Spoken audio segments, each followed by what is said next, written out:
She's got to get that thing going on us now. Hello and welcome to Good Old Days. I'm Pat Riley and our host is retired Selectman Don McKinnon, and we have a special guest today. Don, I'll let you introduce our guest. Thank you, Pat. We have Gordon and I, to say we go back, and we're going to bring it up right away because Pat's still looking for the tape recording. It's going to go on someday. Gordon and I ran against each other, and we had a debate, and I think we're the only ones that came back for a second night to debate. We did. And we did that. But then, and we beat each other's brains. I mean, oh my God. People were saying, you know, you're doing okay. I said, well, this isn't good. I'm hearing things, this isn't too good. Pat gets the award. She got a trophy. You and I got nothing. She got the award. Thank you both very much. You're welcome. So that's how far, and then before that we go back. So we go back a long time. But I just want to go into a little bit about the good old days since we've started this thing. Pat and I started back over a year ago now, the good old days. Yes. And we used to call it those were and these are, and so we just says good old days. Well, Pat and I have had on most of the elders that will come on. As you know, Gordon, there are people that will not come on. And so we'll still try, but right now, I thought we would launch with you, with your cooperation to come on board. These are the good old days. Because the others was, I'm going to say, from 1950 to 2000, and now we're going from 2000 on up, and we're launching it because I shared this with you, I believe. Harry Carey was the most diversified public official we had. There was nothing almost that Harry Carey didn't do. You're in the year 2000, that's you. Oh, thank you. The Harry Carey Award. Wow, that's an honor. That's a distinguished honor. So anyway, that's a tough bar to try and get to. That's where we're going. Well, you're still a young man, and there's many years to go, right? So anyway, that's where that is. Whereas on the volunteer part would be Joe Betancourt and Pat Riley, and Kathleen Roberts. And then, of course, with you, it would be the committees that you've been on. And I've got the 3 committees you're on. And we'll go into them a little bit, and Pat will jump in, and she knows how to handle both you and I, which isn't good. So that's not good. Now this may not be exactly accurate because it's by the town report, so maybe it's in the year after. Ballpark, it's pretty correct. Finance Committee, I got 2 years, from 93 to 95. Selectmen, I've got from 96 to 2003. Now that's into the town report, so maybe you went on in 1995. It was 96, sure. yeah. Yeah, it was 96. So 2003, so that's 7 years. Yeah. Assessor, 2004 to present. Yep. And then School Committee, 2005 to 2011. Oh, how could I forget that one? Is that close? Yep. So in other words, I got a total of, even though you've worked 20 years, which you have, you got 24 years service because you did some double headers, which was the assessor plus that. And when I go into it then, what I wanted you to do, if you could give us for each one of those. Later on, I've got some names down here, which you've seen already. But could you give us where in each committee was the most fun and then the biggest problem? Because I know, could you do, first of all, go by the order? Well, the Finance Committee was tough. Finance Committee, I came on in 93 when we were facing a very difficult financial albatross around the necks of the town. We had state budget cuts at the time. We had, people might forget, we had a recession going on at the beginning of the 1990s. In my very first meeting, and I remember sitting around a conference room, and the first report was we had what was called free cash, and we had a negative free cash amount. And I looked, and the first question I asked is, what's free cash and how is it negative? Yeah. But basically what it was the bills that we had outstanding compared to the receipts that we closed the year at, and we were in the red. And I got quite a baptism from some outstanding people that had served this town, heavyweights, as you would call them. And Finance Committee's always been good. Always. Still is. They were my tutors. Yeah. They brought me into town government. And gave me the education on all the different areas, especially as it related to municipal finance. And it's interesting how you come full circle in the town. My first chairman was Mike Lally Isn't in that 1993, who I now serve on the Yeah. Board of Assessors with. My second chairman was Bill Lewis, Oh, my goodness. who I now serve on the Board of Assessors something? with. See, Gordon never leaves. He's like a Marine. He never leaves anything behind. Wherever he goes, he brings them with him. So the two gentlemen that I've served since '04 on the assessors, we served together back in the early '90s, and they were the ones who brought me up to speed on all the different So you're financial going on aspects. 20 years with those two gentlemen. Yes, but the first issue, you talk about, what do you remember most? My very first issue, besides where do we come up with the money to balance the budget, was Marie Smith came in. She was a select woman, select woman now, and she was at the time, and she came in and said, "I'd like to bring a DARE officer to the town of Raynham." DARE officer. I had to go home and ask my dad about that. Yeah. You know, what is exactly a DARE officer? My father, being in law enforcement, explained all of the different things that the DARE program did for drug education to our children in the schools. And that was my first vote, was to vote to recommend to the town meeting that we have a DARE officer. And probably, if you think about it, one of the best votes, Yeah. because that program has evolved. Still goes on. Still goes on. It's now the school resource officer, which the town thankfully has funded every year since its inception in, I believe, 1994. And the amount of students, of children that have been not only educated, but actually saved by that program. It's because there's so much more now than just drugs. Started as the drug education. Freddie Eisner was our first DARE Sure he officer. was, yeah. And now it's still Lou Pacheco, Lou is. Jr. Lou Jr., who's our school resource Yeah. officer. But it expanded into education, counseling, programs, in a whole host of areas. And it also evolved as the issues in the schools evolved. The position evolved as well to adapt to what were the needs today. Where can that program best help the student body? We had trouble getting it funded at the high school for years. Bridgewater, for a long time, didn't have it in their K through 8, but Raynham always stood tall. And so I think back, you want to say what was your favorite vote? That would probably be it for the finance And you know, committee. that was such a good vote, we all took credit for it. I don't know if you, I don't know if you know that or not, but Donnie and I immediately took credit for it. Well, Donnie went on, the funny thing about that committee, and that's why I've named Stephen Freeman, because I knew you wanted to talk about Yeah. him.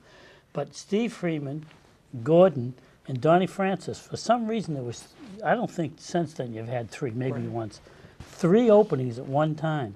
And so I nominated Donnie, Bobby Cadesi nominated you, and Marie Smith nominated Steve Freeman. Yep. And so those were 3 key people in the history of the town of Raynham going on the finance committee at the same time. Think about that.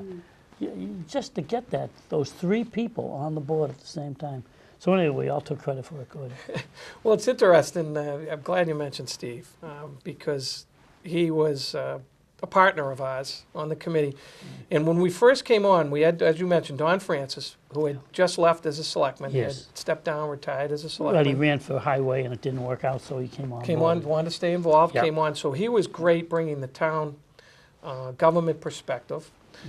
And Steve had a knack for finances. He was such a whiz. And one of the things we mentioned before we went on camera is he was one of the first to bring a computer into I town know government. that. I know that. And he used to carry around this prototype laptop. We did make fun of him. We did. What are you doing But with it that had thing, all the Steve? Is it- graphs Yeah, and charts, and yeah. he could bring up all the information. He on was a so ahead of moment's his notice. time. Oh, he was. Yeah. And but no one knew Steve except I- Marie, and she nominated him. And, Gordon, if you recall, he had previously run for school committee did, where yeah. he was the Joe Gillis of candidates. And he had been totally defeated because people didn't know him. But yet he had been kind of nipping at their heels, which Yeah. isn't usually recommended to win a candidacy. So then there he was coming in on that. And All the issues he raised were good ones, Yeah, and he finally course. they came to the forefront. A lot of things that he talked about in wanting to see us look at in town government, he had a vehicle now through the finance Yeah. committee, and we did that. And he was a great partner, and he got along great with everyone, and he ended up being our chairman Yes, he did. before he passed away, very young, and it was a sad loss for the town. It was a terrible because loss he had for a his bright family future and then for the town. Yeah, Yeah. and the town and the committee as a whole, we learned from Steve, and we took some of those lessons and we carried it forward. And so he brings, when you talk memories, great memories there too as well. Along with, I had a committee that was made up of not only Bill Lewis and Mike Lally, we had Russ Matarana, prominent figure in town. Ted Sargent. Teddy yeah. Sargent, we had John Cockerham, Yeah, John's on the show with me now for the Agree to Disagree. Steve Costa. And Teddy Sargent, I think he was born at age 1 and they appointed him. I think he's been, You won't let him go. No. The town won't let him go. I mean, these were top-notch Yeah. financial people. Yes, they were. yeah. And they took the role very serious. And we never had what I want to say. We disagreed on issues, took a vote, and then that was it. The vote meant that's the recommendation to the We might have selectmen. even gone down to Taunton once or twice to Russell's office. And we did. Little conference room down Yeah. there, yeah. So we it was a good group, and we turned the finances around. We prioritized, and we got the budget balanced, and then we moved forward from there, and we're able to start some new initiatives. But the whole thing, it all started with, we have no free cash. By the way, we're in a negative free cash. I know, I don't remember that naturally, I wouldn't. I don't remember that. So we always thought we brought you in with plenty of free cash. Well, you'll remember that what saved this town in 90, 91, 92, before I got on, was that when the recession hit, and you had a vote, you being the Board of Selectmen, I believe, had a vote to renovate the building down at Borden Colony. Had the plans all drawn. All done, ready to go, and you could have authorized that. Positive vote. But you gentlemen looked at that budget, and you said, we can't afford it right Yeah. now. We cannot do Yeah. it. We wanted to save, Yeah. specifically remember Wanted you to keep saying the save jobs. South School open. South School open, save jobs. Yes. You didn't want any Police, layoffs. Yeah. And so you bit the bullet under some heavy criticism, I think, at the time. Oh, it went on for quite a while. Interestingly enough, some of the people whose jobs we saved said, well, that's not right what they're doing. Well, maybe it wasn't. But you kept your job, didn't you? You know? How prophetic that Yeah. you carried it through Yeah. that recession period until in the mid-90s when we were able Yeah. to turn it around financially. Yeah. And it all started by not, By not doing being what we had the okay to do, and then we didn't do it. So the building got gutted, and there were people, you're right, who were still upset about it being done. But we just decided that was the right thing to do. yeah, that was my first Yeah. lesson. And the board brought me up to speed on it, and they were very supportive of that too, Oh, as you sure. remember. Oh, yeah. Because it was the right thing to do Yeah. financially. Well, that was 2.5 coming in too, Gordon. Yeah, And as yeah. a result of that, prior to that time, we could go up 4%, which doesn't seem unreasonable. But we were going up 4%, and then 2.5 came in, and that kicked the new town hall out. Interesting, if it didn't happen, it would have been a nice town hall.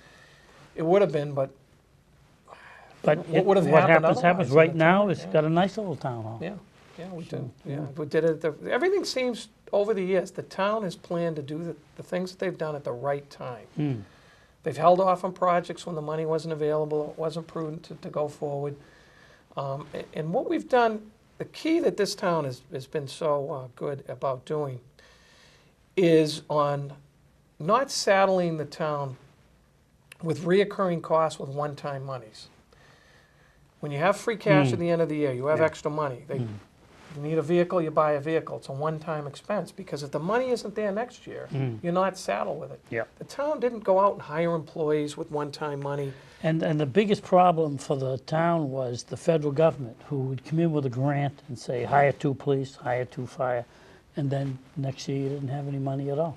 They have a very short memory, the federal government. Well, once again, the selectmen were prudent at the time in not, I remember when you and I were on the board together, and a couple of different times, we'd get grants for like 6 people. We'd say to the Yeah. chief, 2. Yeah. We think we can afford 2. If we can keep them, we do it. But we can't do 6. It's nice you have that grant, but it's, as you said, 1 year, maybe 2. Yeah. We always look forward. What can we afford in 3 years, 5 years, 10 years? and we'd say, you know, we think we can swing 2. You can bring on 2 people, and that's how we did things, and it's proven to be the right way over the years. I've got mention of a couple of people here. Ray Platt is the selectman. Yep, Ray served with with you and I. Yes, he did. And Ray came from a business background where you and I were in the public sector. So we had Ray brought to the table a different perspective on how private industry does things and how private business does things. And I remember more than once in the first few months, Ray saying, how the heck can they get away with that? And I'd say, you can't compare the private sector. We're unionized, our employees are union.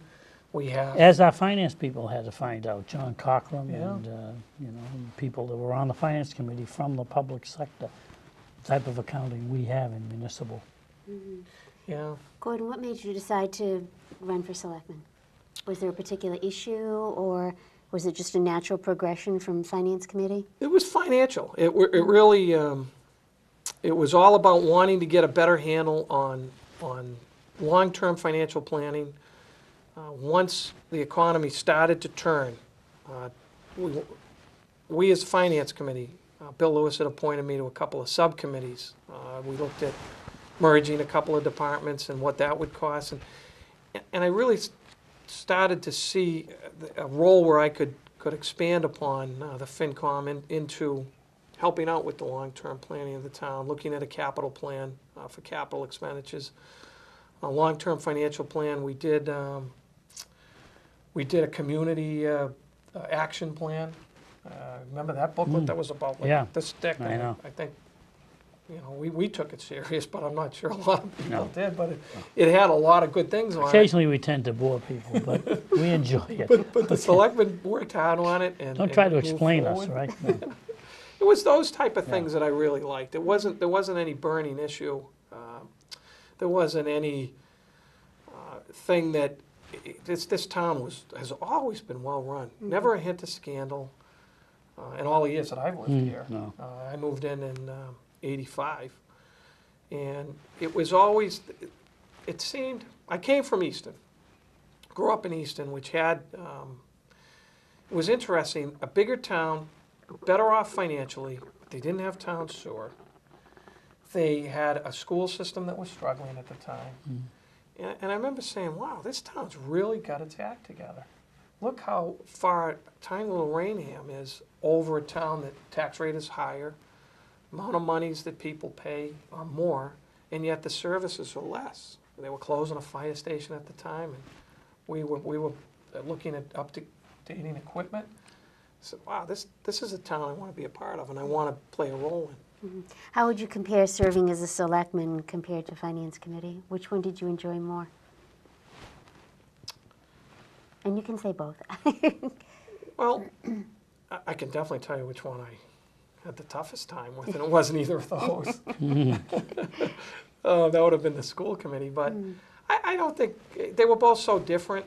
One of the things with finance committee is you really were able to focus in one area, finance, municipal finance. Selectmen, we had such a myriad of issues that came up. We had a closing capital landfill during that period. That was huge. That was a $2 million plus project that we worked through. Yeah. We created the transfer station. We had, you had just come off the new dancing.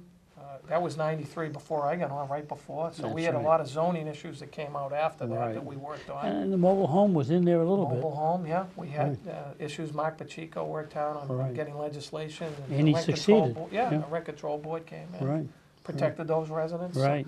So this town, one of the things that the town had, which was different from a lot of surrounding towns, was major issues, especially in the late '90s. We had the whole regionalization of the K through 8 debate that came on in the mid-'90s. It did in the 80s and 90s seem to, things happened in the town of Raynham that we had to react to. For every action, there's a reaction. You know, the Jordan Marsh site, which I call it that still, which is now Raynham Woods. And that was a big situation at the time. Were you, no, that was before you. before me. Because that's when Alan Chaka was Yep. a rep. He was our state rep. Yeah, and that would have been 80. One of our good guys. Yeah, good guy. He's Yeah. over there now. Very confident individual. And I say, how's it going over there? He said, they love me. They love me over there. So he's a good guy, though. He and Dave Flynn, Peter Flynn. We've had, over the years, that's the... Had good reps. Good state reps. Got him now. 2 senators in my lifetime Yeah. for Raynham. We had Mark Pacheco, and before that we had, of course, the name slips me, the Republican that we had it would have been, from Taunton. yeah. We had John Parker for John Parker, years. yeah, That would have been the famous ones. Right. In between, we might have had, did we have one in between? Yeah. Now can't we're really remember doing his it to name. ourselves. But Irving Wall, Well, one Yes. one term. term. One term. He came in off of a, someday we'll do a show, you and I, with on running, because there's one, and I want to stay to doing the job, but someday we'll sit down and do the running, because there's one thing to run and another thing to do. And sometimes I've always said there are people who don't know how to run, but they don't know how to do. And then they don't know how to run, but they really could do And you very, two very both well. enjoyed both aspects of it. Yeah, I oh think. yeah. Yes, We did it the old-fashioned way. We Yeah. knocked on doors. We traveled through neighborhoods. which we could do it at that time because of the Yeah, population. I burnt out his engine one elect. The election for selectman, you burnt out the engine truck. of your truck. The truck, it ended up down the Cape. I had to, now, when I ran the last time, I used it, the truck, stand in front of the truck. And Taylor said, get it, it's out there, it said Toyota on it, stand in front of the truck, but don't let people see it's a Japanese truck. I remember thinking, he'll never outwork me. And I'd go to these neighborhoods and they'd say, oh, Mr. McKinnon was already here.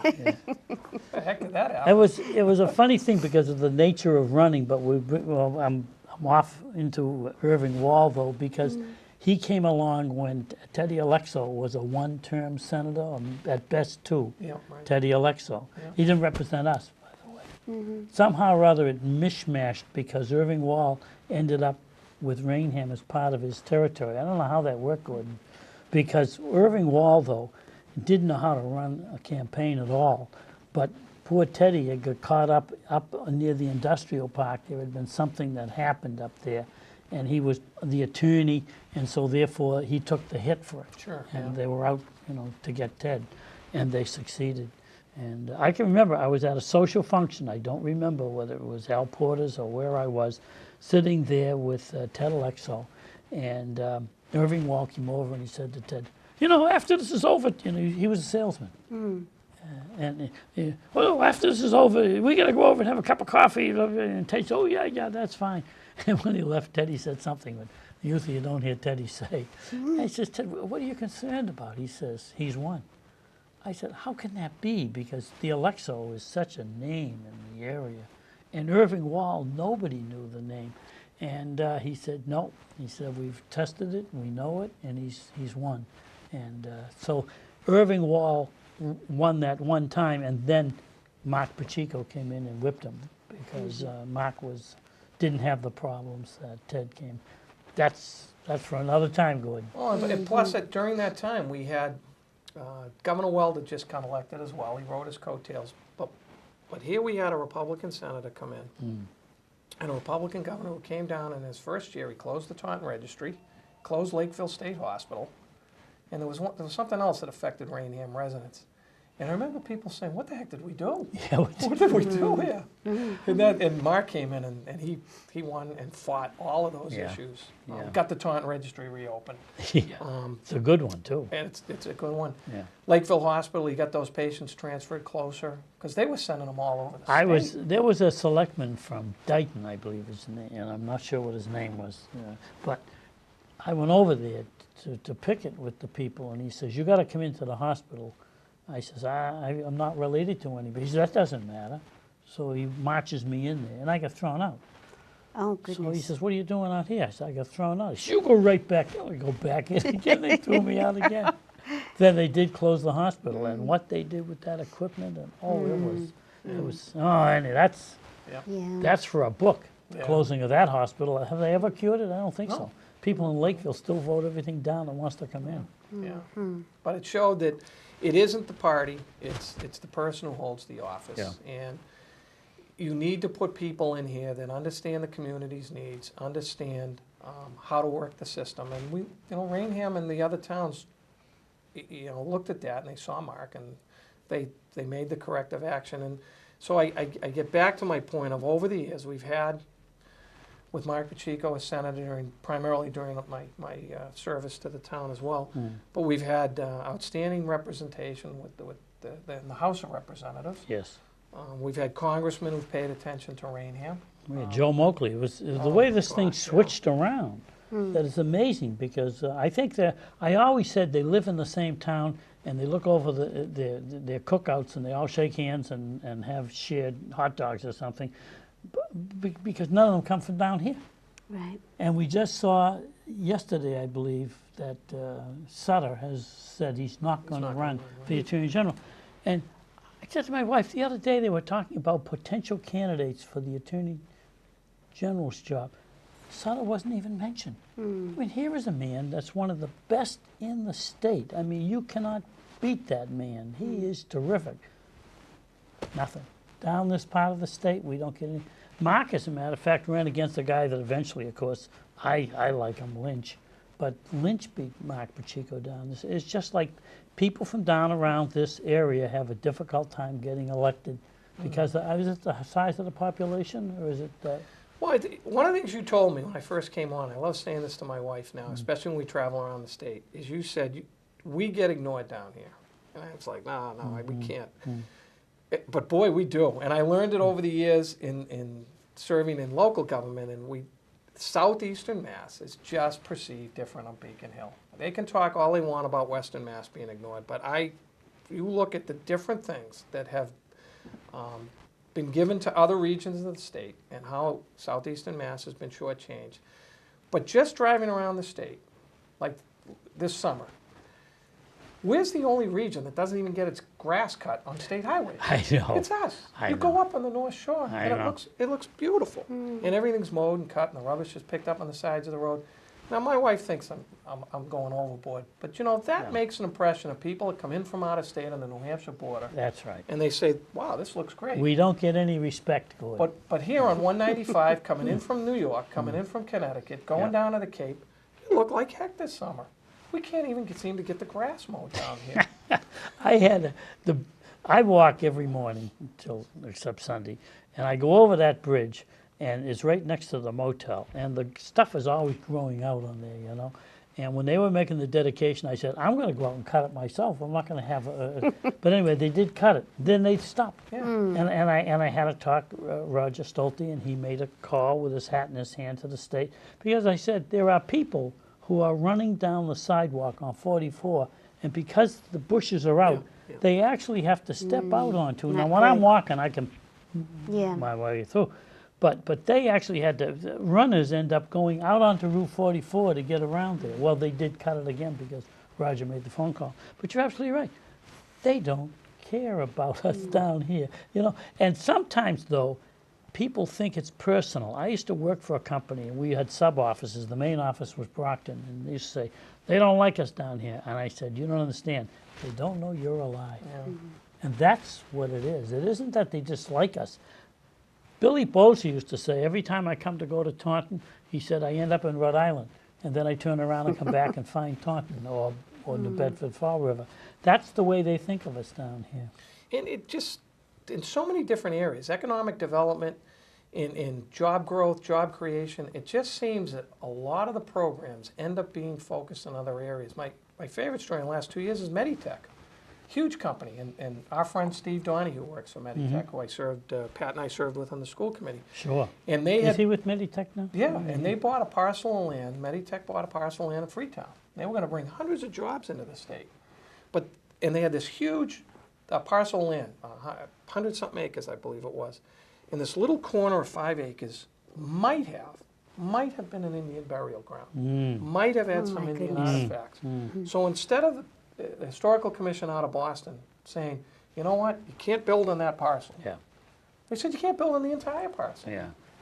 And all those jobs ended up going to the North Shore, outside of 128, somewhere else, Because Meditech said, well, we're not going to wait no, 10 years for this. No. And where is the highest unemployment in Massachusetts? It's Fall River, New Bedford. That's right. And you're talking about hundreds of job creations of a good company. These are Yeah. good paying jobs. Yeah, yeah. And chasing them away over thoughts and programs like that. And it just seems that continues to happen, where how do these other areas of the state not have that happening to them? And yet, I believe we send some of the best representatives there. I believe the people that we bring there, like the Mark Pachicos and Representative D'Angelo and people like that, they're good people, and they're hardworking people, and they do the best they can. And They're outnumbered, though. yeah, yeah. Well, can we go into? We're into a second That's- half of it. That's So fine. can We we- need to keep going. We haven't even mentioned school committee Well, yet. see, this is John. where I was going to just mention that, Pat, because I know that that was and I wrote Joe Gillis because the funny thing was, you and I have good days with Joe Gillis. You had more good days than I did because I was on a subcommittee with Joe for the building of the new high school, and Joe didn't like to come over to Raynham. So he moved the superintendent's office. That was his push to move it over to Bridgewater. And I claim you got to step over wires, and it's an old, thing like that.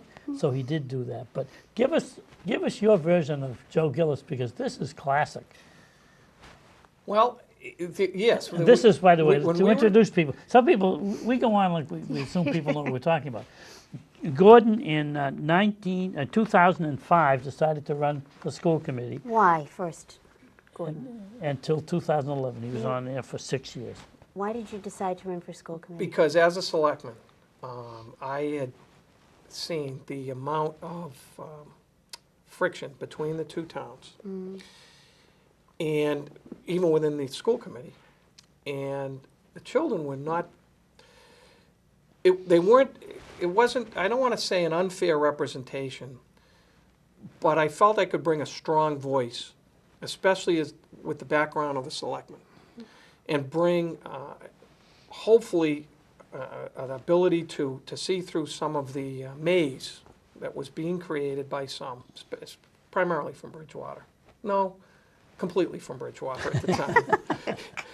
and work through that to try and bring credibility to the district, because there are accusations that were being made that we knew weren't true, because they would provide us all the information that we asked for. And one of the things, when I first got on the board, and Joe Gillis was on the board as well, from Bridgewater, and he was known at the time as a gadfly, and he was very aggressive in wanting details, wanting information. And the school district was afraid that he would manipulate that data and use it to make his argument. And If I remember correctly, too, he had a website where he would put information out there that wasn't necessarily complete, that's let's correct. say. But it wasn't, what I found out later is a lot of it wasn't complete because he wasn't provided the full picture. And one of the first things I did when I got elected, and I sat down with the superintendent at the time, Bob McIntyre, and he says, "What do you want me to do?" And I was with Don DeLutis, another, just great, Yeah, he passed great memory. too He young. passed Yeah, away too, yeah. and he was my mentor on the school committee. And, you always try and find someone who can really guide you and show you Yeah, the right Don way. was good. And Don was chairman at the time, and him and I and Bob McIntyre sat down, and they're like, what should we do? And I looked at Don. I said, well, you're going to make appointments Wednesday night. He goes, yep. I said, put him on the finance committee with me, the budget committee of the school committee. I said, what? I said, put him on the committee with me. And Bob says, well, what do you want to do that for? And I said, what you should do is give him everything he asked for. And he said, what? I said, you give that man everything he asked for. And if there's nothing to hide, Yeah. you'll win. Yeah, And that's what we did. And yeah. Joe and I, and Joe knew that, knew that I advocated for him, and that built an immediate bond between us and a mutual respect. And we worked through that first year a host of financial issues, where at the end, I compromised on things, and Joe compromised, and we ended up being a very good team in advocating for additional monies and the budgets that the school district was putting forward. Once again, trying to focus on the financial aspect, where I thought was my area of expertise, because I really wasn't an educator and didn't try and interfere with the educational components, because there are people of much higher skill and knowledge and I would defer to their recommendations in that area. But I felt I could help immensely on the financial end and try and convince the politicians of Bridgewater that this district could be credible, was credible, that their dollars were being spent wisely. Never had that problem in Raynham, never. But I was naive. That was a very, very difficult period. That was great for humility.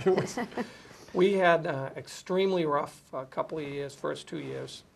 We had overrides that failed in Bridgewater. We had accusations, serious accusations made of mismanagement that weren't founded, made by elected officials at the time in that town that since gone to different areas, left government. We had a treasurer there that wasn't paying the assessment. And we had to come to Raynham hat in hand a couple of times and ask for an advance on the monthly assessment to get us to pay our bills, just to keep the lights and heat on, while we argued with Bridgewater for what their town meeting had voted for. A couple of times I had to use the press to embarrass them into making those payments. So we really worked extremely hard, as you know, Pat, because you came on in the middle of it, and I remember the first night you came on and your eyes lit up like, oh my gosh. And but we got through it, and we were a great team, great school committee.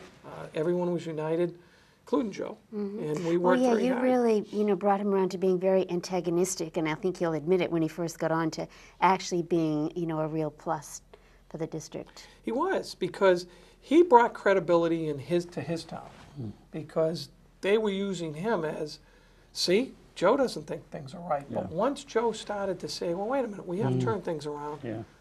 Things are going correctly. Then they didn't have anyone to latch on to and say, the school district is wrong. And we had some really hard times getting through it. We had a couple of different town meetings over there where it was less than cordial towards the school committee members in particular. I remember one meeting, Fred Kern and I, Dr. Fred Kern from Bridgewater, another gentleman, just a great... Still around once in a while, fine guy. Do you know him at all? Yes, A yes, wonderful definitely. guy. I'd love to see him back on, Pat. I remember we had made a pitch at the town meeting, the Bridgewater town meeting. Herb Lemon was chairman of the selectmen. He asked me to speak, and I got booed, of course, and in Bridgewater. And we had made a pitch to the townspeople, don't raid the budget at the town meetings, because there was talk about taking money from police and taking money from fire. I said, we're all in this together. We want to be unified. And the school district wants good police services, wants good fire services, park and rec, and a good school system. And that was something from Raynham. Raynham, That was it was Raynham's never one values. department against another department as it seemed to be, in other communities. I tried to bring Raynham values to the discussion, because that's where I learned that. Good, go on, Gordon. So we won the vote at the town meeting where we didn't transfer money from the departments. And Fred, Dr. Kern and I, we were surrounded by mothers, primarily mothers of students. We're extremely upset that they said, I never thought I'd see our school committee turn down money for our children. And I said, we've met with the department heads in Bridgewater.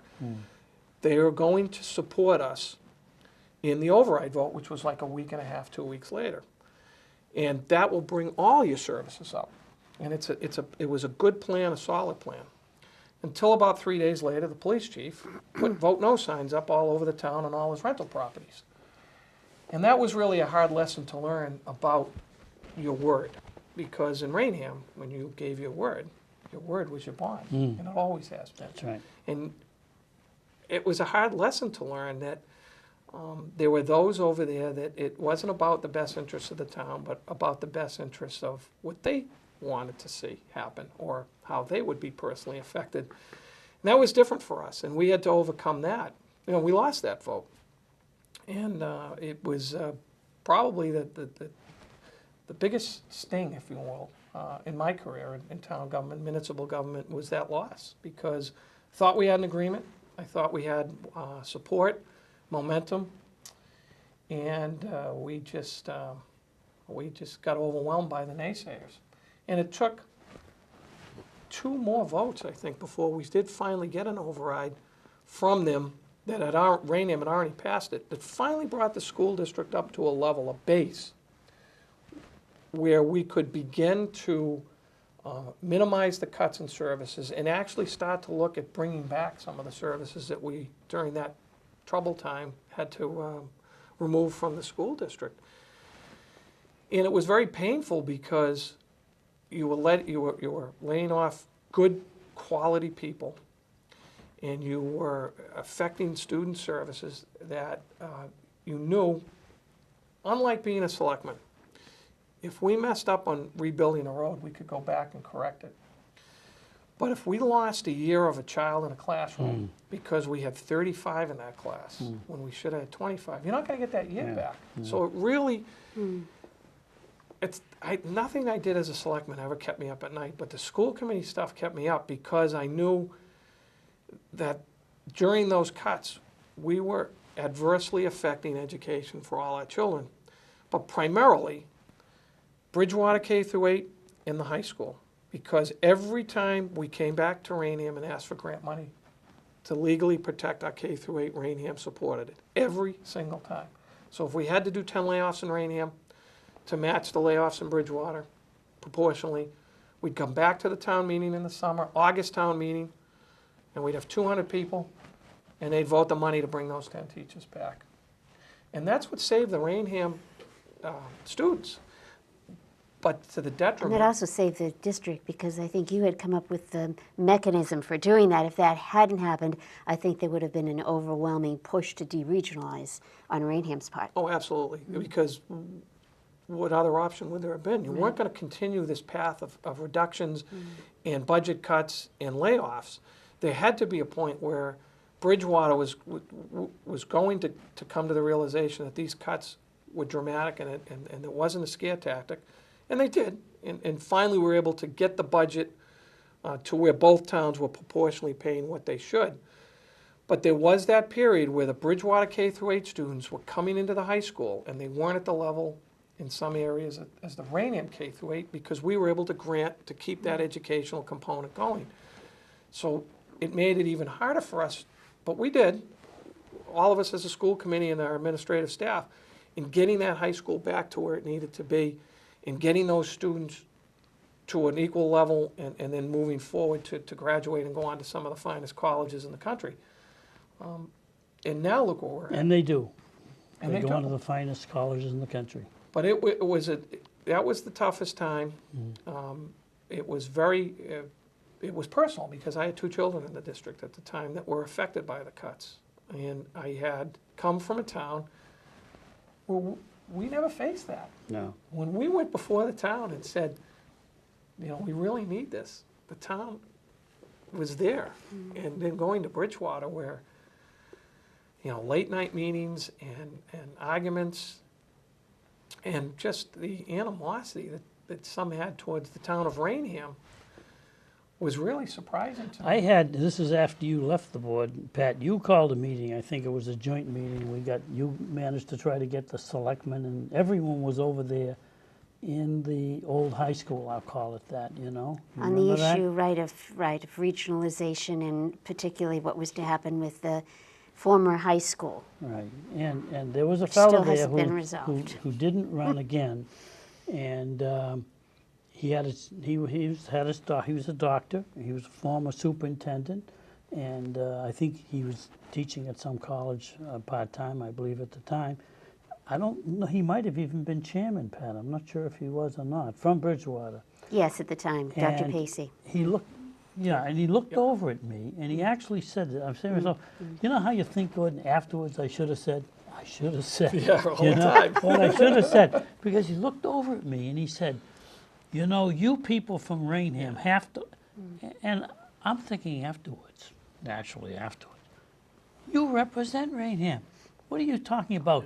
You people from Raynham, like that's a separate entity to you. You have a hat, supposedly Bridgewater, Raynham. Here you are saying, you people from Raynham, as if that's the lower section of his thought wave. And I thought, wow, imagine that. And I had a guy one time on the building committee, because a couple of things happened that, one, it probably never would have happened, but over around Locust Street, where they're going to put a subdivision now, There's a huge piece of land, and one time I mentioned it. I don't know, it was a little bit wetland, I understand that, so it probably wouldn't have, but they didn't know. And they said to me, you don't understand. You're on this committee and you have a vote, but you don't understand. If it ever voted to go to Raynham, we would no longer be a union. Bridgewater people would never go to Raynham. That is the way they did it. And Gordon, this is before you went on, I'm quite sure. A select person came over to me one time trying to get me to side with Bridgewater. And what they were trying to do at the time was to take this piece of land that they had purchased for the new high school, and today they call it the Bridgewater Golf Course. Yeah. That was supposed to be Yeah. for the new high school. And that would have been right on the line. What a beautiful location for it. So none of those things ever came to pass. And it does leave you with, I know I've said this, and you didn't have as many problems, I don't think, as I thought I was having. I ended up on negotiations with the police in Boston, in the State House, this close to going to an arbitrator. Did we not see in the last week or so what they do with arbitrators? And so I lost, which I'm familiar to do with. But I said, even though I enjoyed the people I worked with and against, both of them, that was the most difficult, non-pleasurable thing I did as a selectman. I think you probably enjoyed it a little bit more than I did, but then you got, with moth to the light, you couldn't resist it. You went over and negotiated with the teachers. That was tough. That was very tough. Then you know how I felt. It was tough because we had two previous union presidents who I got along outstanding with. Yeah. I mean, one's got a school named after him, George Mitchell. What a great guy. Selectmen when George George Mitchell, was I'd known him for 30 years. when he was a great Good educator. cop, bad cop. They had two people negotiating. The one guy was angry and George was the modifier. He was just a Yeah. good person. Yes, he and was. then Chris Slater came in, who I got along excellent with. He was the bad guy. We had great arguments, Yeah, I know. but that's what- did could you go ever- out afterwards and have dinner. Yeah, I know. It wasn't until the third one came in where it got extremely difficult, and it was also during the troubled times when you really needed to try and come to an amicable way that I considered was to save jobs. And there's a time to dig in your heels and a time to not. And unfortunately, during that period, the leadership at the time, not the membership, I always separate the membership from the leadership. But the leadership at the time chose to dug in their heels, which made it even more difficult. And so one of the things you do is you know when to hold and know when to fold. And I had been chairman, I think it was 2 years in a row. And we were having extreme difficulties. And I said, you know, I'm going to step back. I'm going to not ask for another term as chairman. I'll put my name forward and see if someone else can come in who maybe it's become too personal. But it didn't change really anything until that leadership team changed, and then it got extremely better. And from what I hear, you've got okay an now, outstanding Pat. relationship now. Tell us with it's the okay now, leadership. Pat. Hopefully. so far, so good. Yeah, compared to where that Oh, during absolutely. that period that was very troubled. But you calmed the waters for us. Made it easy, Gordon. Well, I don't know about that, but Well, I will say this, though. They did Try. get Gordon into an automobile and threw him out of the automobile for the Bridgewater people on his way back. that's the interesting thing was all of that also happened during state budget cuts. And that seems, you know, we would do PowerPoint presentations and they'd say, well, why do you need this money? I mean, can't you hold to level Yeah. funding? And I'd Yeah. say, you know, if the state held to level funding, we could. And remember the Yeah. graphs we would do and we'd say, I forget the numbers, but okay, this year we got 20 million. This year, well, it was 19.2, and then this year it was 18.4. I said, we're going down. You know, by that I mean millions, you know, Yeah. 20 million, Yeah. 19 million, 18 million. And yet, all we're trying to do from the towns, to get, at least with Bridgewater at the time, was to get the level funding. Can you give us what you gave us last year? And we'll try and absorb some of the Yeah. cuts. Yeah. But then they would pile on their own cuts. So we'd not only have state budget cuts, we'd have assessment cuts. And it was the perfect storm. And then we had that one year where we had to lay off staff. Probably the toughest vote I ever took, toughest night I ever had. It's the one, you know, I do study things. People some may not believe it, one of the reasons I never ran for school committee, it's a thankless task. Of course, I was on the union, never active in it, but in Taunton, I was on the union side of it, and I saw that piece of the puzzle. But it is more, is it not, I believe it's more difficult than being a selectman. Oh, I thought so. Yeah, Oh, yeah, definitely. as I look at it. The two towns. I would not agree to that statement if we were just our own K through 8, and you were on the school committee in Raynham K through 8, because Pat mentioned it earlier, we all get along. All the department Yeah. heads work together. Yeah. They work as a team, and they back each other up. And that makes, it's the regionalization component where you have to try and merge all of the diverse directions that people want you to take the district and take the educational component, and you're trying to find the best. And it doesn't satisfy everybody, and that's what made that, to me, so difficult. And in the middle of all that, we built a new high school, Yeah. which we had to pass, twice, because it failed in Bridgewater the first time. And then we had to go back for a second vote, even though it passed in Raynham. Whereas in Raynham, we renovated two elementary schools when we were selectmen together. We yeah. built a new middle school. Yes. We built a senior center. We upgraded the South School. We put Head Start in there, phenomenal program. Yeah. And all we had to do was justify it, explain the need, define the need, and make sure that the residents felt comfortable with the presentations. And when they weren't, and if you remember, they weren't the first time, not on the middle school, but where we wanted to site it, at Boyden Colony. And they voted no originally on the Boyden Colony site. And they told us, Yeah. they said, we want the school. Yeah. You got the wrong site, fellas. Yeah. And we worked with Joe Betancourt, and he found us another site where it's currently Here we are. located. Here we are. And you know what? They were right. It's a much better site than what we thought It originally. is. Yeah. And, Yeah. and Yeah. so we listened to the voters and we adapted to what the community wanted. Bridgewater had at the time such diverse opinions that you couldn't get a consensus of where to take the school district and what direction to go. Gordon and I and I mentioned this last night, or whenever I called you last week, whenever it was. People didn't know, and because it wasn't for them to know. I went for over a year, did I not, trying to break the union? I mean, I did, the regional. Yes. I tried to break the union. But I did it because you had given me. Yeah. Gordon's got a fish hook. See, it's out there, you know? And he rolled it in. He said, "Oh, there's McKinnon now," and he rolled me in. And he told me that we were paying more money to the region. Yeah. As Francis used to say, I was fat, dumb, and happy. I didn't know that. Yeah. And even Gordon, unfortunately and I'm not picking on the finance committee, but with them, it's the dollars they've got, that's what they work with. Yeah. They don't go in and do what you had done to find it. And when you reeled me in, then, you know me, go ahead and give it to me. I'm running free safety. I'm going, and so I'm meeting with the people in Boston and I went all over. Mark Pacheco, every big fish except the governor I met with, and I got nothing accomplished as a result of it. But I remember going to the finance committee and saying to them, you know, this money here, you're not getting it. And Dwayne would say, yeah, well, that's right. The percentages they gave me. You know, so he was ready to work with anything you gave him. Well, that's the good news about the finance committee. The bad news for me was that I never could get other departments to quite understand what you understood. And then you gave it to me, you lateraled to me, because you know both he and I like numbers. And we looked at those numbers and we said, this isn't right. Yep.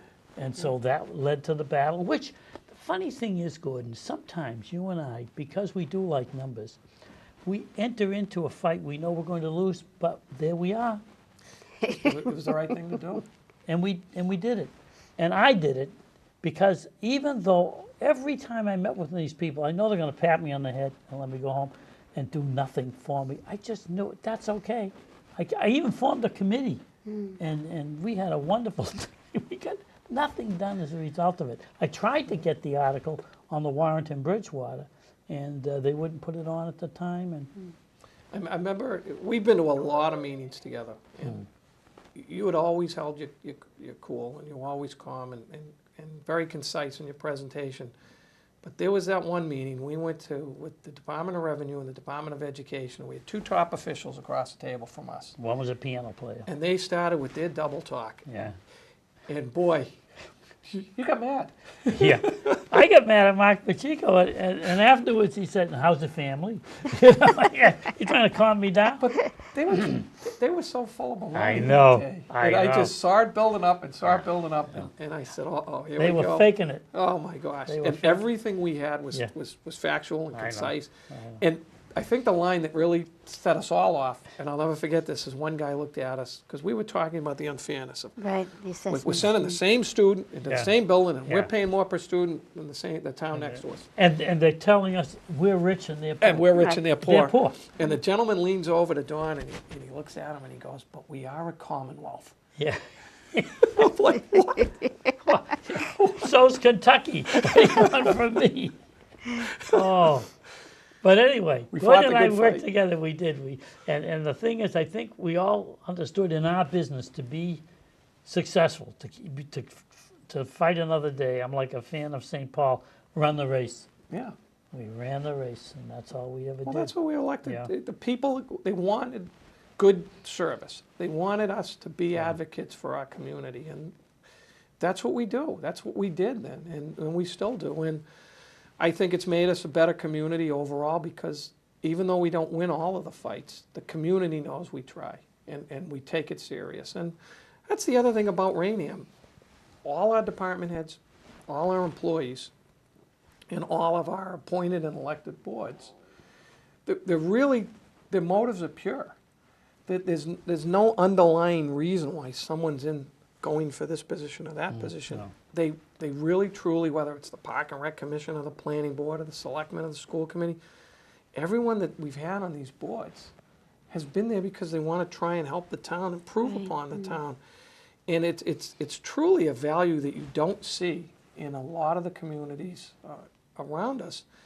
And you pick up the Brockton Enterprise, you pick up the Taunton Daily Gazette, and everybody seems to be internally fighting. We never have that. I remember Mark Antine said, "Don't go down to the council and stand in the middle of that." You know, it was Well, like you're in a coliseum. Yeah, You know, he'll eat you alive. You know, Mark would say. You know, and he's retiring now. You have good memories of Mark Mark. Antine. Oh, Mark I'm sorry. Antine, I'm yes, sorry. our town council, I yes. apologize. It was Mark Antine who told me that. Very dedicated to the town. Yeah. The hours and everything he gave above and beyond the call of duty, and I don't think we ever lost a case. He was really worth it, you know. He thinks I gave him a break because I appointed him from the finance committee. He was on the finance no committee, kidding. and I listened to him make his presentation on the finance committee. I'm saying we need a guy like this, and he was like 28 years old, and we appointed him town council. And then there was an attorney coming from one of the insurance companies because I was always being sued. And he looked at me and said, "How old are you?" And the guy said, "I'm 42 years old." And Mark said, "Oh," and I said, "Oh, we do forget, don't we, Mark?" You know. So, but now he's retiring after all those years. He and Eddie Roster, we had them on our show. We did. It was a good show. And you know what? We're almost out winding of down. time. But before we do, Gordon, what about the future? Do you see another election in your future? I mean, other than assessors. We The- appreciate you on the assessors. No. I'm very happy in the Board of Assessors. We have a great team there with Mike and Bill and Maureen Monahan, our chief assessor, and She's going to retire. Jessica Garcia, our administrator, senior clerk. Very It's a nice. great team. Yeah. We try and be fair and equitable to all, and it's really, I found my niche. I found a role, and I'm very comfortable in it. And if I do run again when my term's up in 2015, it would only be for that. No other position, no other aspirations beyond just remaining as an assessor. And I do Nice try, Pat. I do serve on the Open Space Committee as well. I'm appointed to that by the selectmen, and we have a lot of fun on that, on open space. So I like that too. Well, thank you very much. We're running out of it, but we thanks, are. Gordon, for coming you. on. Thank you for I having want to me. go back Thank a you. bit. Yeah, and we want to thank all of you for being with us as well. We'll see you here on our next episode of The Good Old Days.